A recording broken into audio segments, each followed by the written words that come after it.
Hey everyone, I'm Stephanie. I'm a book loving, notebook hoarding literacy teacher educator on a mission to change lives one book and one notebook at a time. And this is the Get Literate podcast. On this podcast, we explore the power of leading literate lives. We talk all things books and reading and notebooks and writing. We lean into our curiosity and creativity and embrace a spirit of lifelong learning to cultivate a life we love. Now, grab a notebook and your TBR list and let's get literate.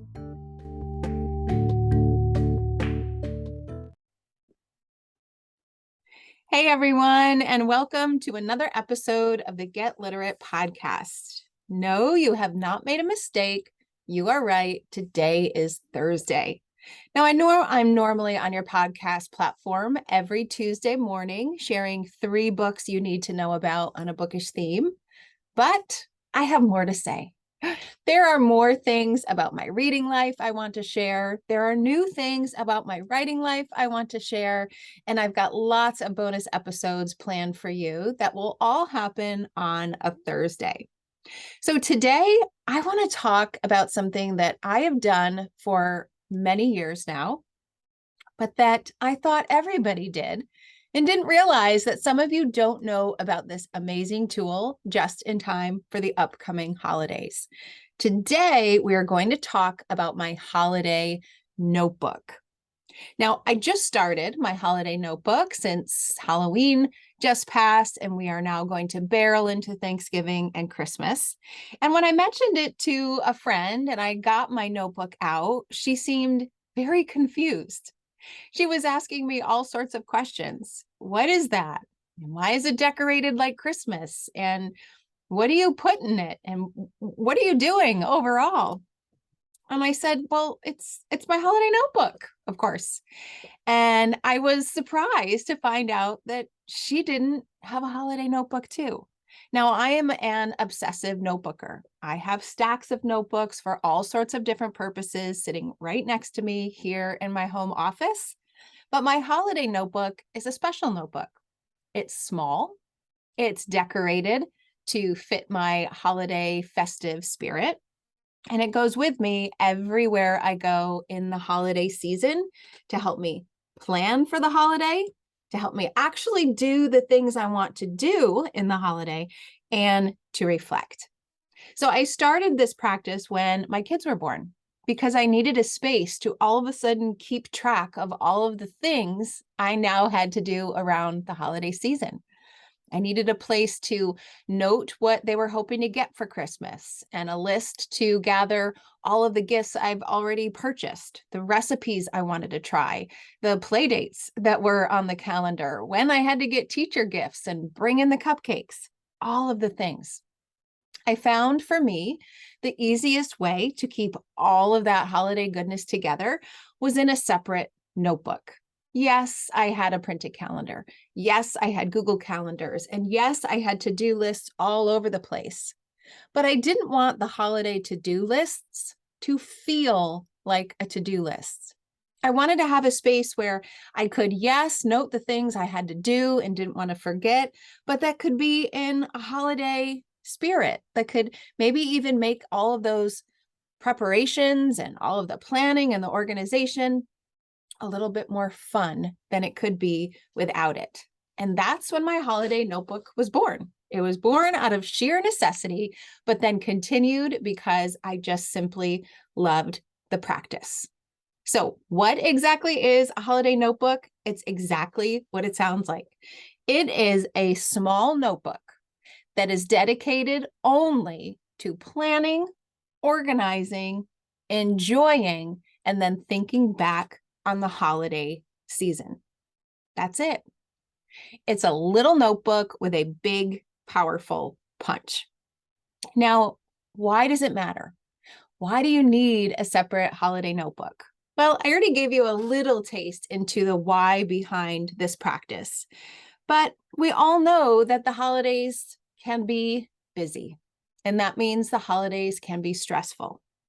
There are gifts to buy, gifts to wrap, recipes to make, parties to attend, family obligations to put on the calendar, decorations to put up, Christmas lights to light, right? Depending on how and when you celebrate your holiday, there are lots of things that we must do in order to start that celebration. But there are also things that we want to do, those family traditions, the fun things like baking and decorating cookies, going caroling, going window shopping with a best friend, getting out that family recipe to serve at dinner or brunch or breakfast or whatever your family does.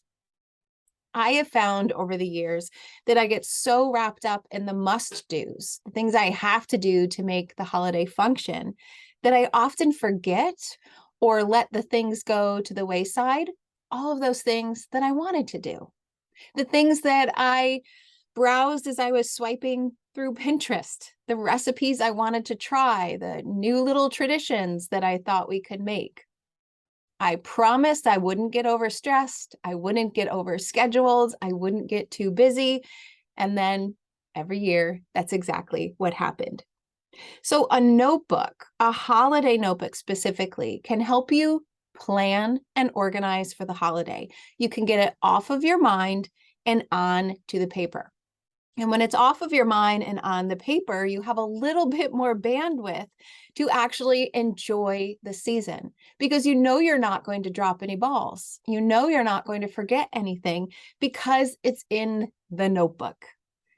The play dates, the parties, the family obligations, the to-do lists, the grocery list, the recipe list, the gift list, all of the things can be written down so that you can have a bit more space to actually enjoy the season. Have it be a bit more full of that infectious, excitable energy that little kids bring to the holiday so naturally.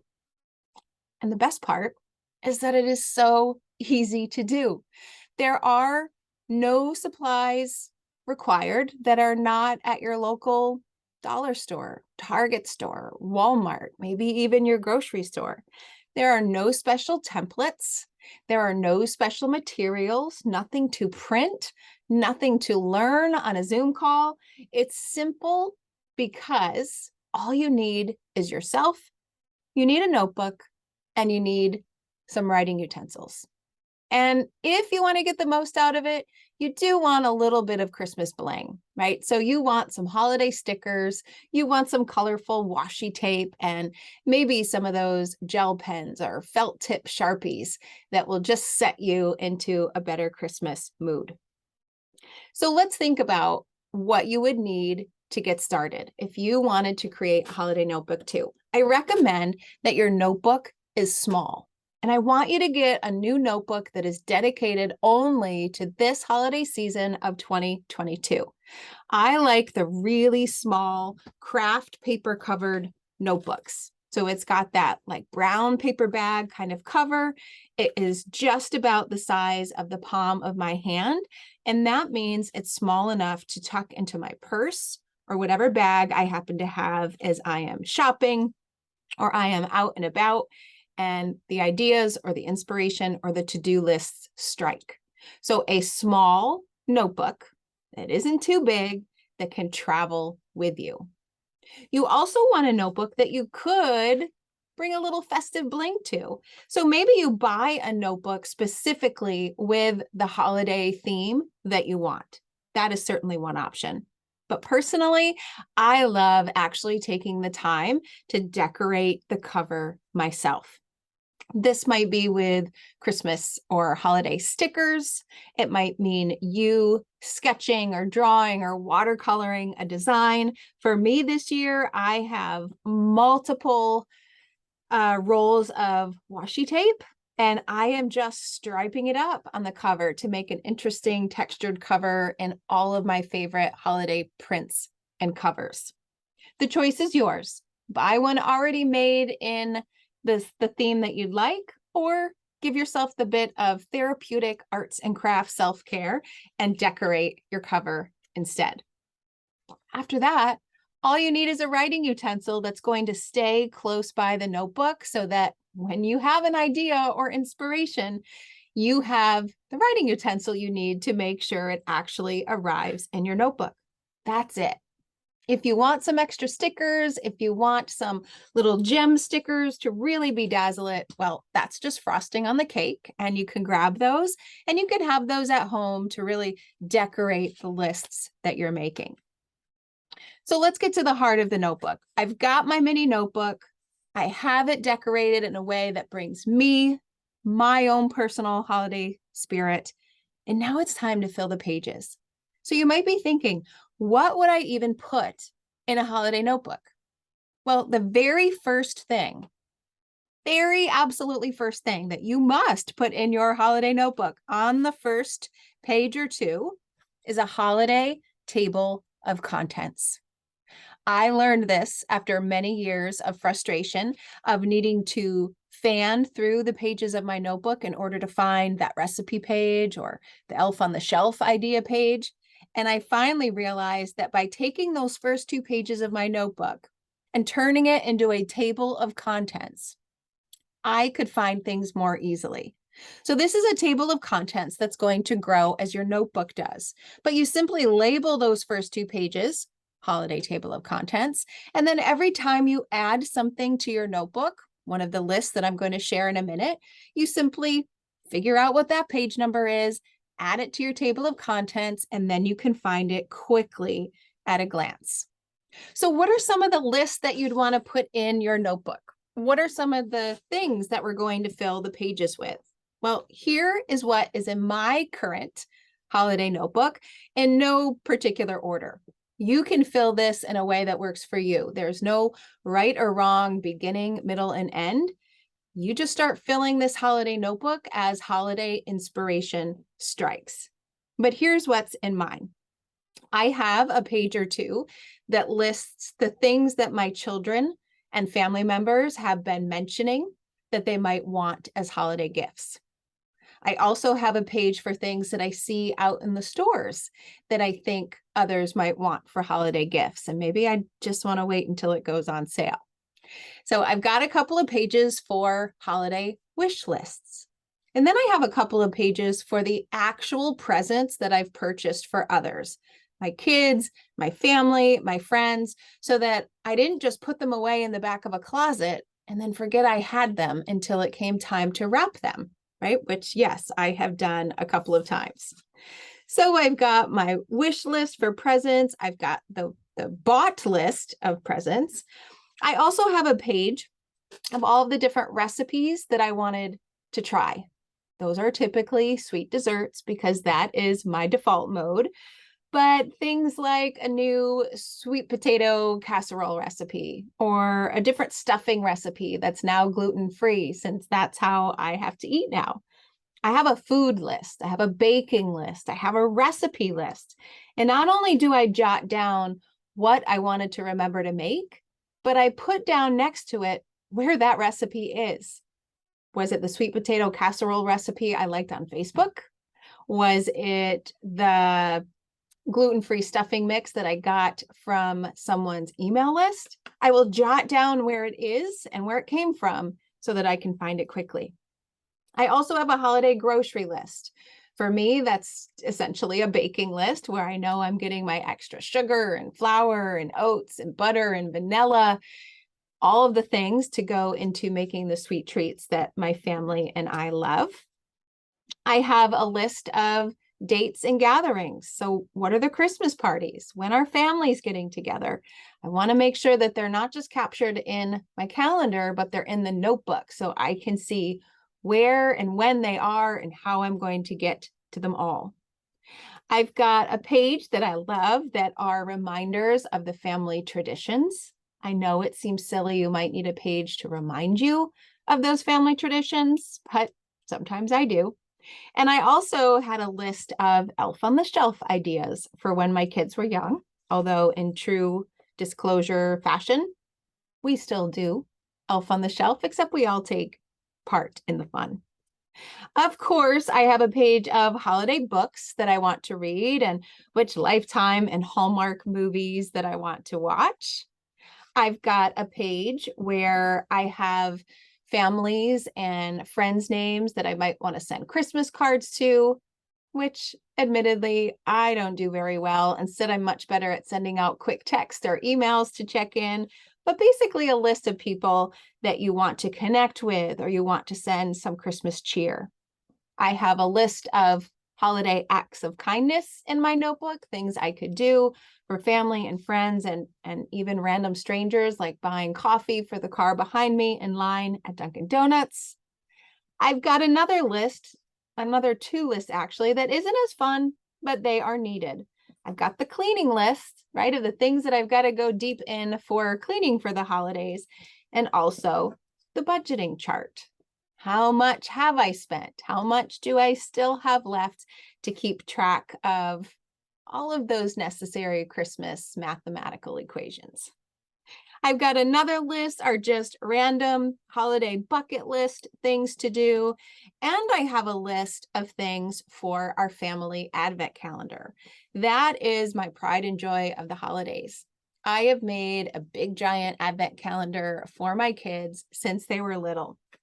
And it's filled with lots of stuff. It could be something as small as a single stick of gum that's wrapped in a box, all the way up to a $10 gift card to their favorite place for a snack, right? Like Starbucks, or in my son's case, a Five Guys cheeseburger.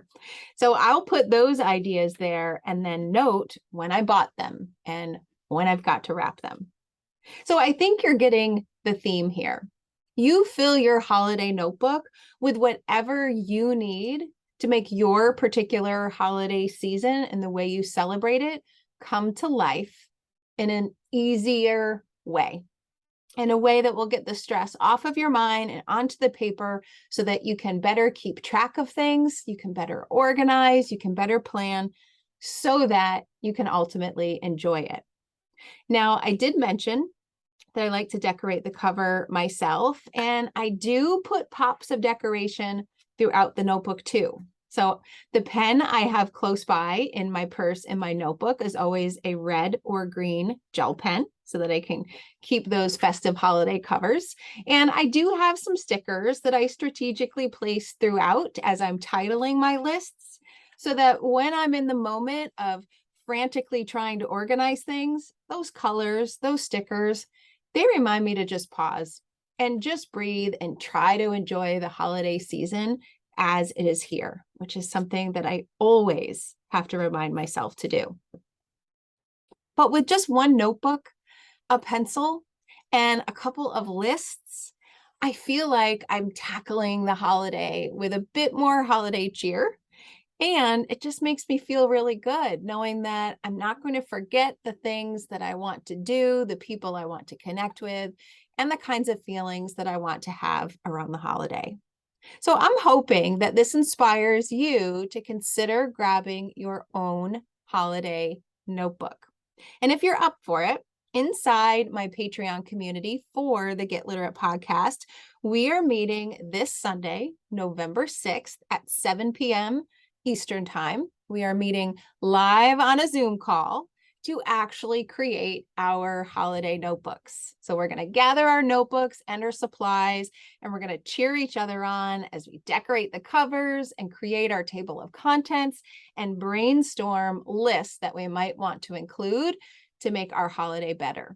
And that's really the only thing that I can think of that makes this holiday notebook even better, which is being in a community of people who are making one at the same time, right? There's an energy that comes from that. It's like kicking off the holidays.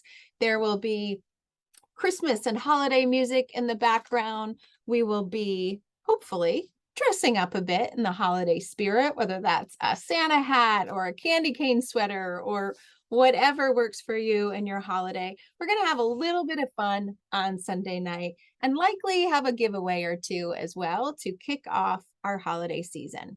So if that sounds like something you'd love, you can go to getliterate.co and you can learn more about the Patreon community. It's only $5 a month and it includes lots of book recommendations, writing inspiration, live events, and more. So that's it for me in this bonus Thursday episode. I hope you are excited about the potential for your own holiday notebook and are ready to join us on Sunday to create your own.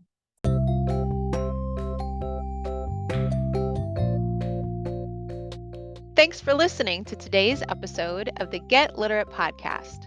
You'll find links to all of the books, resources, and ideas mentioned in the show notes and at alitlife.com. You'll also find additional inspiration for your reading and writing life there, like book lists, notebooking ideas, personalized book recommendations, and an invitation to join my Get Literate Patreon community. Each month, we take a deep dive into one bookish theme and work to bring it to life in our own lives. You'll get bonus episodes, book calendars, live book club and notebooking sessions, special events, and much, much more. You can find more about the Get Literate Patreon community at getliterate.co. And one more thing. If you love what you listened to today, please take a moment to rate and review the podcast, or just take a screenshot of the episode and text it to a friend. This helps the podcast grow and builds our bookish and no bookish community too. Thanks for listening.